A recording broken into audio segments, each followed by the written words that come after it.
네, 여러분 저 마지막 시간 시작하도록 하겠습니다. 419페이지 보안 업무 규정 볼게요. 보안 업무 규정 대통령령이고요. 보안 업무 규정 소관이 어디죠? 국정원이죠. 국정원. 국가정보원이 이 보안 업무 규정 소관 기관입니다. 그래서 이 보안 업무 규정 안에 국정원장이 많이 나오죠. 근데 국정원장만 나오면 좋은데 국정원장만 나오는 것이 아니라 중앙행정기관장 나오고 소속기관장 나오고 뭐 감독기관장 나오고 막 그렇습니다. 그래서 제일 중요한 것은 국정원장하고 다른 것을 비교하는 거죠. 오케이? 다른 것이 중앙행정기관인지 소속기관장인지 그것보다 국정원장이냐 아니냐 그것이 이제 엄청 중요한 것이죠. 그래서 자 기본적으로는 국정원장은 어디에 나와? 1급 비밀 관련해서 나오고요. 나머지 총괄하는 업무, 총괄하는 성격이 있는 것에 나옵니다. 그렇지 이 보안 업무 규정 소관 임무가 국정원 소관 이 대통령령이기 때문에 그래서 총괄하는 거, 해당 업무를 총괄하는 성격, 그다음에 1급 비밀 중요한 거, 1급 비밀이 제일 중요한 거니까. 그래서 총괄, 그다음에 1급 비밀 관련해서 국정원장이 나오고요. 나머지에 이제 저 소속 기관장, 중앙행정기관장 이렇게 막 섞여서 막 나옵니다. 여러분 소속 기관장 뭐 중앙행정기관장은 뭐 다른 거죠. 의미는 달라. 의미는 소속 기관장은 시각이 두 가지가 있죠. 그러니까 중앙행정기관의 소속기관, 중앙행정기관이 주어면 중앙행정기관의 소속기관은 시도청장만 얘기할 때도 있고 시도청장하고 경찰서장을 다 얘기할 때도 있고 그렇습니다. 근데 해당 공무원이 주어면 공무원의 소속기관장 하면 또 의미가 달라지지 않습니까? 중앙행정기관의 소속기관이면 모든 시도청장 또는 모든 시도청장 플러스 모든 경찰서장 각 법령마다 이렇게 다르게 되어 있습니다. 근데 또 하나의 소속기관장의 또 하나의 의미는 그 공무원의 소속기관장. 그래서 그 공무원의 소속기관장 경찰서가 됐건 경찰서장이 됐건 시도청장이 됐건 그것이 이제 소속기관장이 됩니다.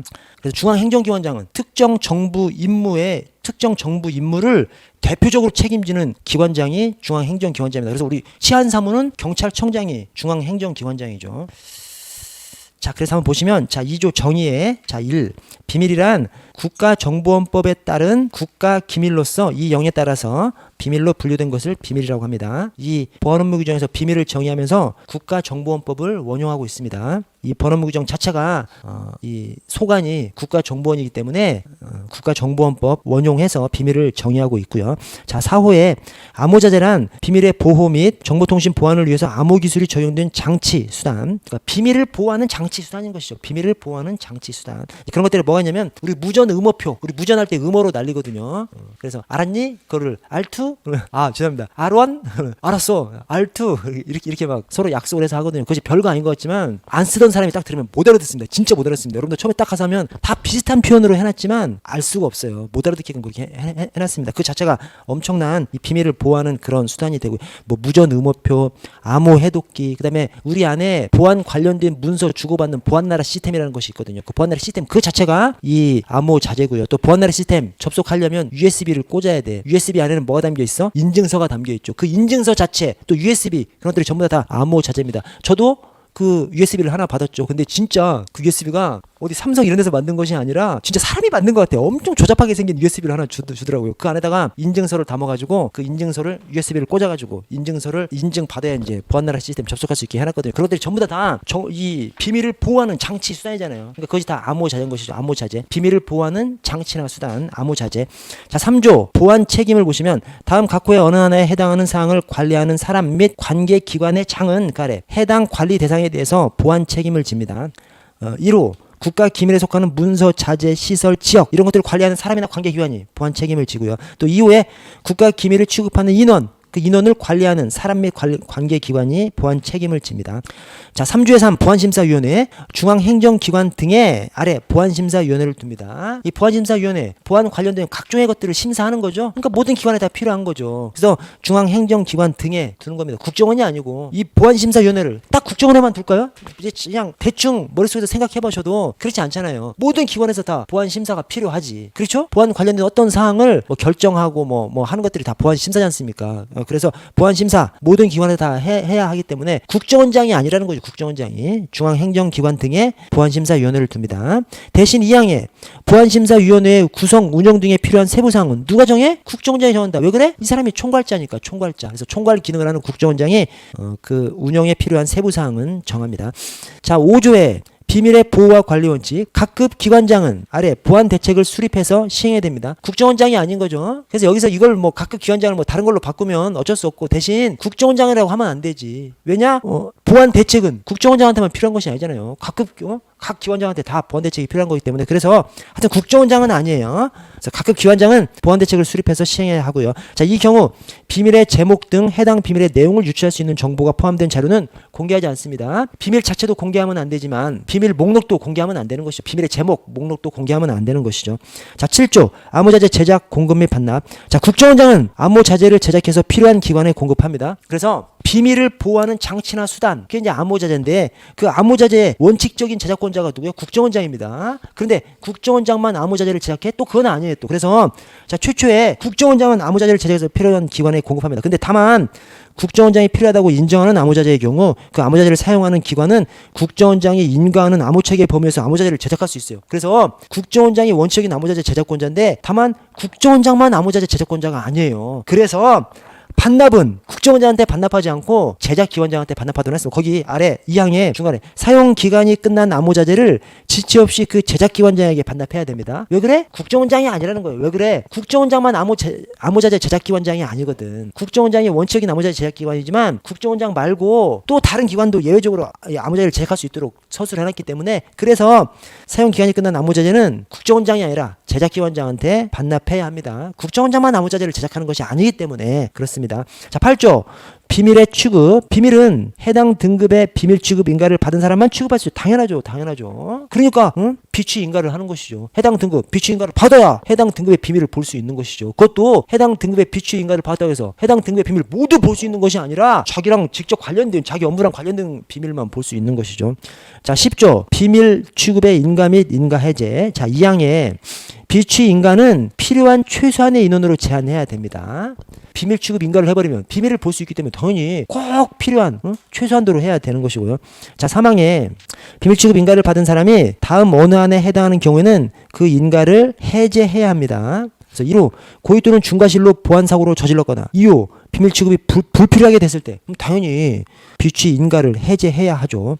자, 4항에 암호자재 취급 인가권자는 비취 인가를 받은 사람 중에서 암호자재 취급이 필요한 사람에게 아래 인가하고 맨 끝에 이 경우 암호자재 취급 인가 등급은 비취 인가 등급보다 높을 수 없습니다.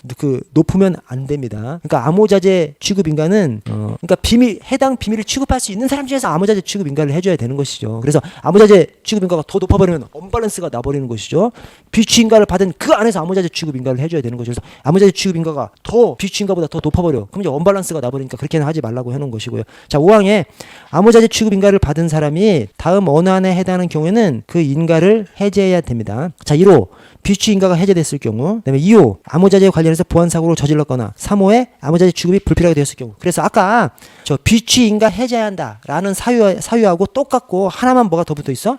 비밀 취급 인가가 해제됐을 경우 이것만 하나 더 붙어 있습니다. 다음 페이지 가시면 11조 비밀의 분류를 보시면 사망에 11조 사망 비밀을 생산하거나 관리하는 사람은 비밀의 작성을 완료하거나 비밀을 접수하는 즉시 그 비밀을 분류하거나 재분류할 책임이 있습니다. 이 문장을 잘 보시면 비밀을 생산하거나 관리하는 사람, 작성을 완료하거나 비밀을 접수하는 즉시 그 비밀을 분류하거나 재분류. 그래서 이게 어떻게 하냐면 생산하는 사람이 작성을 완료할 때 비밀 분류 책임이 있고 관리하는 사람은 접수할 때 재분류 책임이 있는 거예요. 이게 좀 그렇게 갑니다. 이게 생산하는 사람이 작성을 완료할 때 분류 책임이 있고 관리하는 사람이 접수할 때 재분류할 책임이 있습니다. 하여튼 그렇게 두 가지를 한꺼번에 지금 서술을 해놨어요. 근데 그것이 그렇게 앞뒤로 각각 연결이 되는 겁니다. 자, 22조 비밀관리기록부 두째 줄 끝에 1급 비밀관리 기록부는 따로 작성해서 갖춰야 됩니다. 아까 1급 비밀은 무조건 따로 반드시 금고해. 무조건 따로 반드시 금고해. 그래서 비밀관리 기록부도 역시 따로, 암호자재 관리 기록부 또 따로, 1급 비밀 관리 기록부 따로, 암호자재 관리 기록부 따로. 자, 23조 비밀의 복제 복사 제한은 희한해요. 여기가 비밀의 복제 복사 제한 원칙적으로 금지시켜놨어. 그러나 광범위하게 또 가능한 예외사항이 광범위하게 돼 있습니다. 왜 그러냐면 이 비밀이라는 게 저는 2급 비밀, 3급 비밀만 봤습니다. 근데 그 2급 비밀, 3급 비밀이 내려올 때 딱 한 권씩 내려오거든요. 그러면 업무를 하려면 그 한 권으로 돼? 예컨대 우리 매년 여름에 을지 연습을 하거든요. 그것이 뭐냐면 전쟁이 나면 군인들만 전쟁을 하는 것이 아니라 우리 공공부문도 다 전쟁을 함께 수행하는 겁니다. 그 계획이 다 있어요. 그래서 우리 공공부문이 그러니까 군은 작전 계획이 있고 우리 공공부문은 충무 계획이 있어요. 충무공 따서 충무 계획이 있어요. 충무 계획에 의해서 충무 계획에 따라서 전쟁 나면 우리는 충무 계획에 따라서 하는 겁니다. 그걸 평상시에 연습해야 할 거 아니야. 평소에 연습하는 것이 을지문덕장군 따서 을지 연습이죠. 매년 여름에 을지 연습을 합니다. 하는데 을지 연습을 하는 그 대상 충무 계획이 한 권 이상 한 권. 전 직원 다 연습해야 되는데 그럼 그 한 권을 어떻게 복사해서 쓸 수밖에 없는 것이죠. 그래서 비밀이라는 것이 원칙적으로 복사 복제 할 수 없게 해놨지만 예외적으로 업무를 위해서는 또 복제 복사 할 수 있게끔 예외적으로 해놨습니다. 그래서 원칙과 예외로 이제 돼 있습니다. 이게 원칙과 예외로. 그래서 23조 비밀의 복제 복사 제한을 보시면 1항에 비밀의 일부 또는 전부나 아무 자재에 대해서는 모사 타자 인쇄 조각 녹음 이런 원형을 제한하는 복사 복제 할 수 없게끔 해놨어요. 원칙. 그러나 그 원칙만 가지고 가면 일을 못하니까 예외적으로 또 복사 복제할 수 있게 해놨어요. 그래서 그 뒤에 다만 다음 각 호의 구분에 따른 비밀의 경우에는 그러하지 아니하다. 한마디로 복사 복제 원형의 제한을 할 수 있다는 것이죠. 자, 1호의 1급 비밀은 생산자 허가를 받은 경우, 자 2급 및 3급 비밀은 그 생산자가 특정한 제한을 하지 아니한 것으로서 해당 등급의 비취 인가를 받은 사람이 공용으로 사용하는 경우, 아까 제가 말씀드린 공용으로 그런 목적으로 할 때는 복사 복제할 수 있도록 해놨습니다. 자 3호 전자적 방법으로 관리되는 비밀은 해당 비밀을 보관하기 위한 용도인 경우. 이게 뭔 말이냐면 전자적으로 관리하고 있어. 그러면 전자 그 시스템 컴퓨터 시스템만 깨져버리면 그 비밀 없으면 끝나버리는 거잖아요. 그래서 전자적으로만 관리되는 비밀은 별도 보관 목적으로 출력도 해놔야 되는 거죠. 그렇죠? 전자적으로만 보관하고 있으면 전자 시스템만 파괴시켜버리면 그냥 비밀이 그냥 없어져 버리는 거잖아요. 그래서 보관하기 위한 용도로 복사 복제할 수 있는 것이죠. 자, 2항의 각급 기관장은 보안 업무의 효율적인 수행을 위해서 필요하다고 인정되는 경우 아래 그 사본을 제작해서 보관할 수 있습니다. 이것도 국정원장이 아니죠. 왜냐? 이런 필요성이 있는 사람이 국정원만이 아니니까 각급 여러 기관에서 다 이런 필요성이 있을 수가 있기 때문에 각급 기관장이 나오는 것이고요. 자, 3항에 비밀의 사본을 보관할 때에는 그 예고문이나 비밀 등급을 변경해서는 안 됩니다. 그러니까 비밀의 사본은 비밀하고 똑같이 보관해야 되는 것이죠. 오케이? 등급을 변경하면 안 되고 비밀의 사본은 비밀하고 똑같이 보관하라는 이제 그런 의미고요. 자, 4항에 비밀을 복제하거나 복사한 경우에는 그 원본과 동일한 비밀 등급과 예고문을 기재하고 사본 번호를 매겨야 합니다. 이것도 똑같은 것이죠. 비밀을 복사했으면 비밀을 보관하듯이 보관해. 왜냐? 비밀이 새나가든 비밀이 복사한 것을 새나가든 똑같이 비밀이 새나가는 거잖아. 그러니까 비밀을 복사했으면 그 복사한 그 대상 비밀처럼 똑같이 보관 관리하라는 겁니다.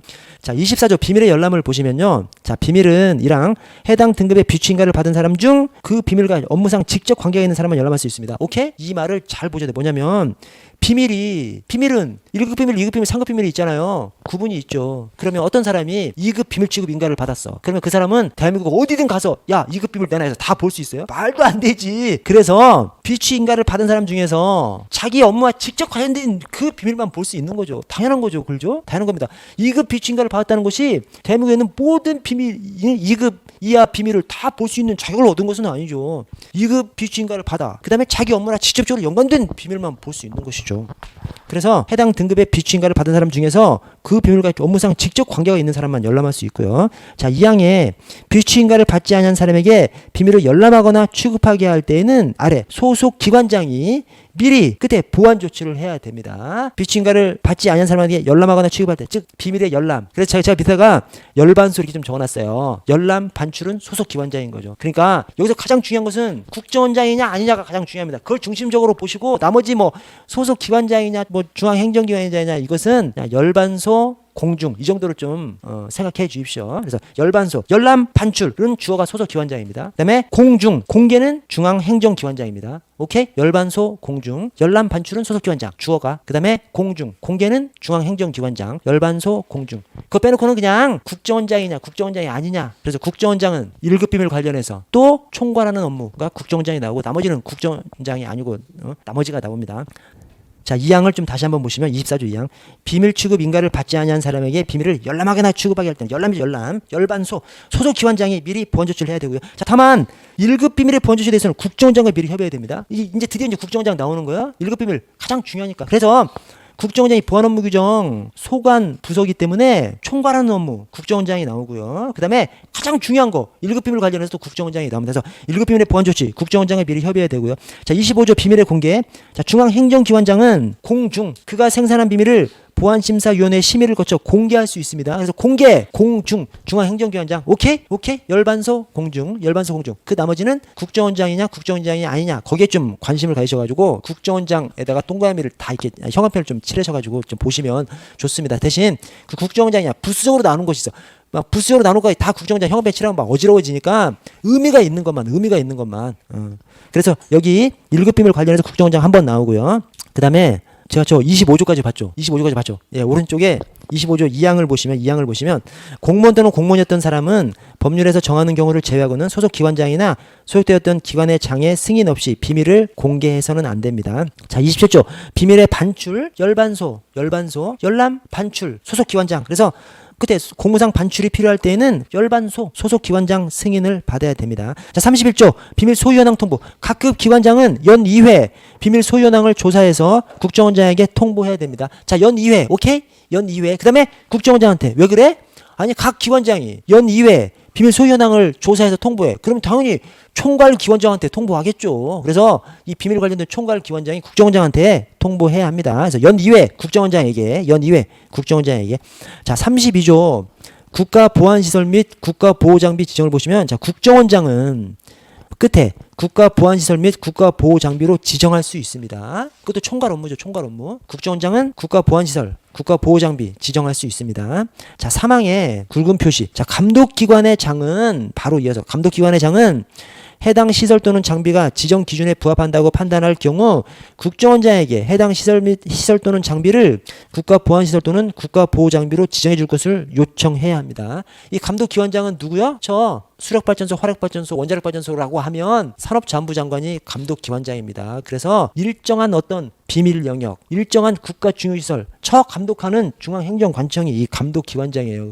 그래서 굉장히 중요한 존재죠. 자, 감독기관장이 국정원장한테 국가보안시설, 국가보호장비 지정해줄 것을 요청해야 합니다. 자, 33조 국가보안시설 및 국가보호장비 보호대책의 수립. 이것이 국기간분관세예요. 국기간분관세. 자, 국정원장 기본보호대책, 감독기관장 분야별 보호대책. 3번에 관리기관장, 해당 기관장이 관리기관장입니다. 관리기관장 세부보호대책. 오케이? 국기간분관세, 국정원장 기본 보호대책, 그 다음에 간분, 감독기관장 분야별 보호대책, 관세, 관리기관장 세부보호대책. 이 관리기관장이 그 기관 해당 기관장이라고 생각하시면 됩니다. 국기간분관세 이렇게 생각해 주시고요. 자, 34조 보호지역을 보시면 각급 기관의 장과 관리기관 등의 장은 보호지역을 설정할 수 있습니다. 그래서 전에는 보호구역이라고 했던 것을 이 보안업무 규정에서는 보호지역이라고 바꿔놨어요. 그러나 보안업무 규정 시행 세부규칙 우리 경찰청 훈련에서는 그대로 그냥 보호구역이라는 용어를 쓰고 있기 때문에 보호지역, 보호구역 다 똑같은 표현이라고 생각하시고요. 다음 페이지 보시면 2항의 보호지역은 그 중요도에 따라서 제한지역, 제한구역, 통제구역, 지구통 아까 봤던 겁니다. 그 다음에 3항에 보호지역에 접근하려거나 출입하려는 사람은 각급 기관장 또는 관리기관 등의 장의 승인을 받아야 합니다. 4항에 보호지역을 관리하는 사람은 승인을 받지 않은 사람의 보호지역 접근이나 출입을 제한하거나 금지할 수 있습니다. 이 임의적인 규정이 상당히 특이한 임의 규정이에요.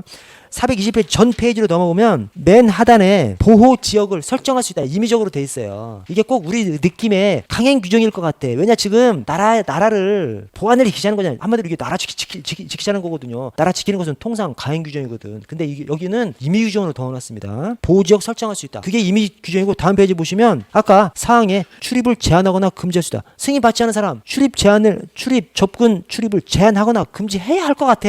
근데 할 수 있다고 해놨습니다. 이유는 저도 모르겠어요. 이유는 모르겠어요. 근데 좀 특이한 조항이다. 왜냐면 우리 느낌상으로는 이게 강행 규정이거든요. 근데 그 두 조문이 다 보안업무 규정에서 임의 규정으로 되어 있다는 거 좀 특별히 좀 봐주시고요. 여러분 오른쪽 문서관리로 넘어갈게요. 자, 문서관리 행정 업무의 운영 및 혁신에 관한 규정. 이게 전에 행정 효율 및 협업 촉진에 관한 규정이 명칭이 바뀌어버렸습니다. 이번에. 그래서 명칭 행정 업무의 운영 및 혁신에 관한 규정으로 명칭이 바뀌었고요. 자, 공문서가 있습니다. 공문서에 전자문서 들어갈까요? 들어가죠. 공문서에 전자문서 들어갑니다. 그래서 거기 행정기관에서 공무상 작성하거나 시행하는 문서인데 그 아랫줄에 전자문서 포함해서 작성하거나 시행하는 문서와 행정기관에 접수한 모든 문서가 공문서에 들어갑니다. 그래서 행정기관에 작성한 문서만이 아니라 접수한 문서도 공문서예요. 그렇지. 공문서라는 것이 내가 작성 안 했다고 해서 내 접수한 문서는 공문서가 아니야. 말이 안 되잖아요. 내가 작성했건 접수했건 다 공문서입니다. 플러스 전자문서도 공문서입니다. 근데 그 아래 서명으로 가면 공문서 자필로 표시하는 것인데 공문서에 자필로 자기 성명을 표시하는 것인데 전자문서는 제외돼요. 서명에는. 왜 그래? 전자서명이 따로 있거든. 그래서 전자서명 따로 규율을 해야 되기 때문에 공문서에는 전자문서가 들어가는데 서명에는 전자서명은 안 들어갑니다. 전자문서 서명은 안 들어갑니다. 이 서명의 대상이 되는 공문서에는 전자문서는 제외됩니다. 오케이? 네. 자, 아래 전자문서 시스템, 업무관리 시스템, 행정정보 시스템은 그걸 그대로 그냥 그 정의 규정이 그냥 그대로 풀어놨어요. 오케이? 그래서 제가 굵은 글씨로 표현한 것만 그냥 읽고 넘어가시면 됩니다. 그래서 자, 전자문서 시스템은 모든 처리 절차가 전자적으로 처리되는 시스템. 전자문서 시스템. 자, 업무관리 시스템은 업무 처리의 모든 과정을 전자적으로 관리하는 시스템. 업무 처리의 모든 과정을 관리하는 시스템. 업무관리 시스템. 자, 행정정보 시스템은 행정정보를 통합한 시스템. 그래서 그냥 그 그 이름 자체가 그냥 그대로 그냥 적시되어 있다. 이렇게 연상을 좀 해 주시기 바라겠습니다. 아래 공문서의 종류를 보시면 공문서의 종류가 민법 공지 일비예요. 민법 공지 일비인데 내용을 좀 보셔야 됩니다. 뭐냐면 법규문서에 각종 법규가 들어가 있어요. 법규 명령까지 법규문서에 들어갑니다. 근데 우리 훈령 지시 예규 일일명령 이게 꼭 법규문서에 들어갈 것 같은데 이게 행정규칙은 법규는 아니잖아. 그렇죠? 그래서 이게 지시문서입니다. 지시문서. 지시문서가 우리 행정규칙 문서를 지시문서라고 해요. 왜? 행정규칙으로 하급기관, 하급공무원 등 지시를 하기 때문에 이 지시문서가 훈령 지시 예규 일일명령 등 이렇게 이게 지시문서다. 이게 매칭이 여러분 잘 안 돼요. 그래서 일부러 좀 보셔야 됩니다. 그래서 지시문서, 훈령 지시예규 일명령 등 밑줄을 좀 쳐 놓으셔야 되고요. 맨 끝에 민원문서하고 일반문서가 있는데 일반적인 민원문서가 민원문서고 여기 일반문서라는 이름은 사실은 의미가 기타문서예요. 근데 기타문서라는 이름은 없고 일반문서라고 이름을 짓는 것이죠. 그래서 민원문서가 뭐 인허가 같은 거 신청하는 거 이거 다 그냥 민원문서고 일반문서가 위에 속하지 않는 모든 문서. 사실은 이제 기타 문서인 거죠. 근데 기타 문서라는 용어는 안 쓰고 일반 문서라는 용어로 쓰는 겁니다. 자, 넘어가서 자, 3번에 문서의 성립 및 효력 발생. 자, 1번에 문서는 결재권자가 해당 문서의 서명의 방식으로 결재함으로써 성립합니다. 자, 문서의 성립은 결재함으로써 효력 발생은 도달해야 효력 발생하죠. 결재한다고 해서 효력이 발생해 버리면 상대방은 알지도 못하는데 효력 발생하는 거니까 말이 안 되는 것이죠. 그래서 문서의 성립은 결재함으로써 그다음에 효력 발생은 도달됨으로써 제가 저 근무하다가 우리 저 기관장한테 쌍욕 먹은 적이 딱 한 번 있어요. 저는 진짜 기원자들이 다 칭찬을 받았는데 딱 한 번 진짜 개쌍욕 먹으니 그 양반 나 진짜 싫어하더라고. 진짜 인간적으로 싫어하더라고. 자기가 인간적으로 싫어하는데 제가 뭐 어떻게 합니까? 근데 한 번은 이제 그 기원자 제가 결제를 받 들어갔어. 인상을 팍 쓰고 사인을 딱 해주더라고. 다행이네. 딱 접어가지고 딱 나와가지고 빨리 나왔어야 됐는데 저 문까지 가라가는 도중에 일로 와봐. 그러더라고. 다시 돌아서 갔어요. 다시 한번 펴봐. 펴더니 이제 그때부터 욕하기 시작하는 거야. 그 사이코들은 자기가 막 뭐라고 하다가 그 때문에 막 더 가지고 처음에는 막 뭐라고 하다가 막 화가 나가지고 나중에는 막 욕을 하더니 뭐 갑자기 그 공문서를 내 그거를 쫙 씌워서 나한테 던져버리더라고요. 근데 진짜 내 평생 내 후회하는 게 그때 바로 현행범 체포했었어야 돼. 왜? 자기가 사인했으면 성립한 거잖아요. 바로 그냥 너 현행범 체포한다. 공문서 성립 현행범 체포한다. 112 신고를 했어야 돼. 내가 주워가지고 하나하나 주워가지고 나왔어. 나 진짜 제 평생 후회입니다. 진짜입니다. 제 마음속에 꿈에도 나와. 꿈에도 그때 그냥 현행범 체포했어야 되는데 하여튼 결제하면서 성립하는 거죠. 결제했으면 공문서 성립한 것이죠. 대신 상대방한테 도달하면서 효력을 발생하고요.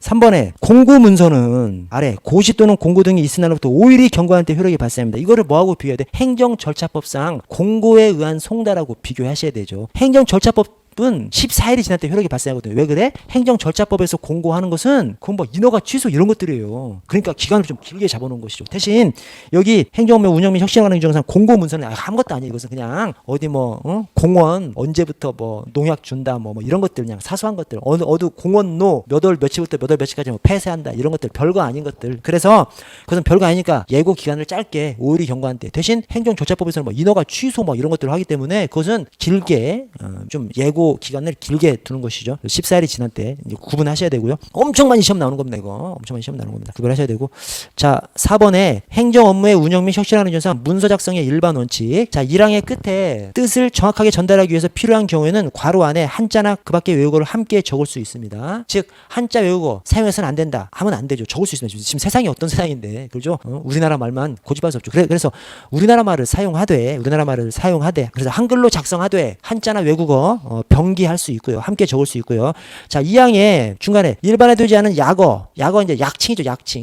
약칭을 또는 전문 용어 등의 사용을 피해서 이해하기 쉽게 작성해야죠. 그래서 흔히 문서 작성 잘 못하는 사람이 엄청 어려운 말만 잔뜩 넣어가지고 문서 작성합니다. 그럼 사람들이 못 알아먹죠. 사람들이 못 알아먹으면 잘 작성한 문서가 아닌 것이죠. 쉬운 말을 써서 작성해야 되는 것이고 자, 3항에 음성정보, 영상정보 등이 수록되거나 연계된 바코드 같은 거 표기할 수 있습니다. 세상이 달라져가지고 지금 공문서 안에도 QR코드 같은 같은 거 막 엄청 들어가 있습니다. 뭐 URL도 막 들어가 있고 QR코드 막 이런 거 엄청 넣어서 공문서 작성할 수 있고요. 자, 5항에 문서에 쓰는 날짜는 숫자로만 표기합니다. 연, 월, 일 글자 생략하고 그 자리에 온점이 마침표죠. 마침표를 찍으면 그 자체가 연, 월, 일의 의미가 있는 것이죠. 통상 이제 그 실수하는 것이 맨 마지막 마침표 안 찍고 일자를 써가지고 하는 경우가 있습니다. 그렇지 않습니다. 다 그냥 마침표로 그냥 끝내버리면 됩니다. 그래서 이렇게 되는 것이죠. 2023.11월.11에 하면 여기 그냥 몇 년, 몇 월, 며칠에 의미가 다 들어가 있는 것이죠. 통상 이 두 개점을 찍고 여기는 이제 몇 일 이렇게 하는 경우가 있어요. 그러면 이제 안 되죠. 다 이게 약칭 맨 마지막까지 다 약칭으로 온점으로 마침표로 찍어서 다 하고요. 그다음에 시분의 글자도 역시 생략하고 그 사이에 쌍점을 찍어서 구분합니다. 쌍점.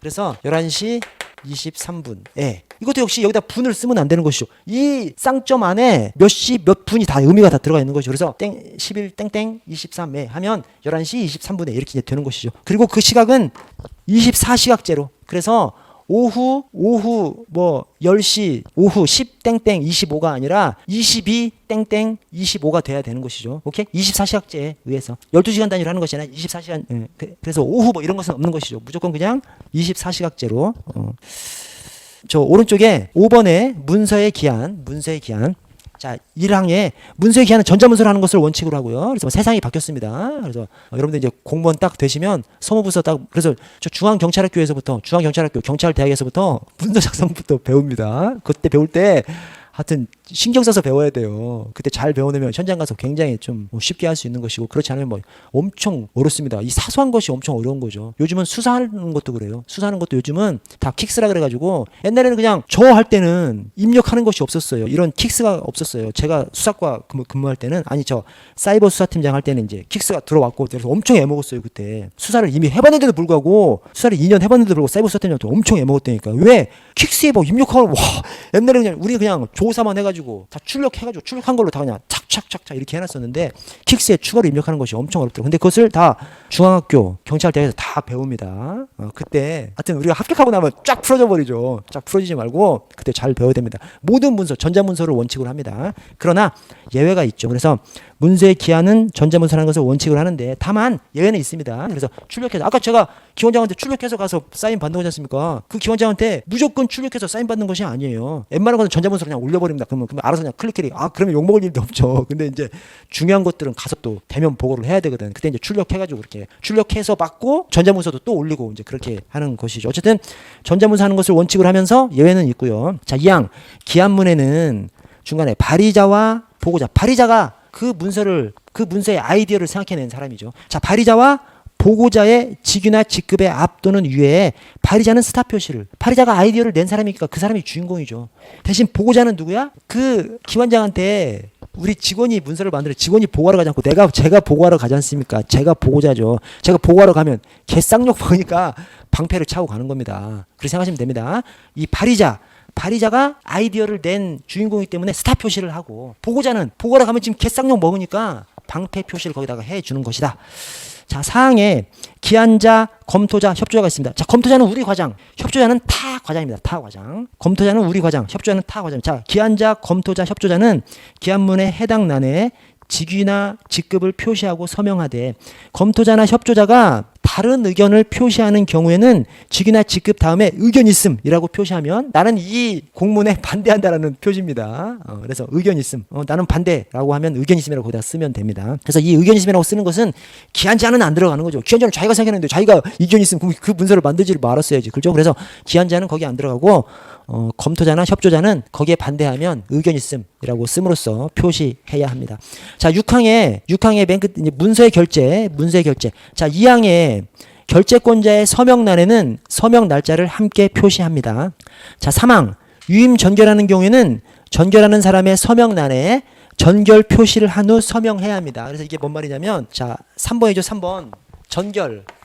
이게 이제 저기 담당 과장 이렇게 이게 3번 여기다가 전결 이렇게 쓰고 딱 이렇게 쓰는 거죠. 이게 이제 3번입니다. 자, 4번 대결하는 경우에는 대결하는 사람의 서명란에 대결 표시를 하고 서명하되 유임 전결 사항을 대결하는 경우에는 전결하는 사람의 서명란에 전결 표시를 한 후 대결하는 사람의 서명란에 대결 표시를 하고 서명해야 된다. 이 사항이 뭐냐면 4번이 자, 먼저 대결하는 경우에는 저거랑 똑같습니다. 담당, 그 다음에 과장, 뭐 이 사이에 또 뭐 계장이 있을 수도 있는 것이고 어쨌든 여기다가 대결이라고 쓰고 오연홍 이렇게 씁니다. 근데 그 밑에는 뭐 말이냐면 전결사항을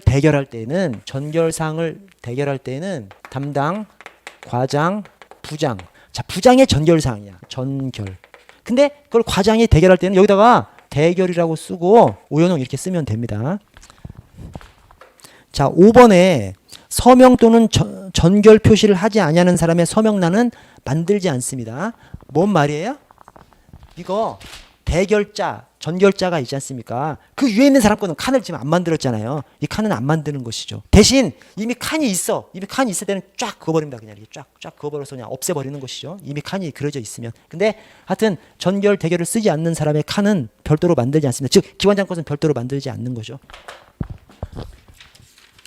여러분 오늘은 여기까지 하고 마무리하겠습니다. 수고하셨습니다. 내일 뵐게요. 예.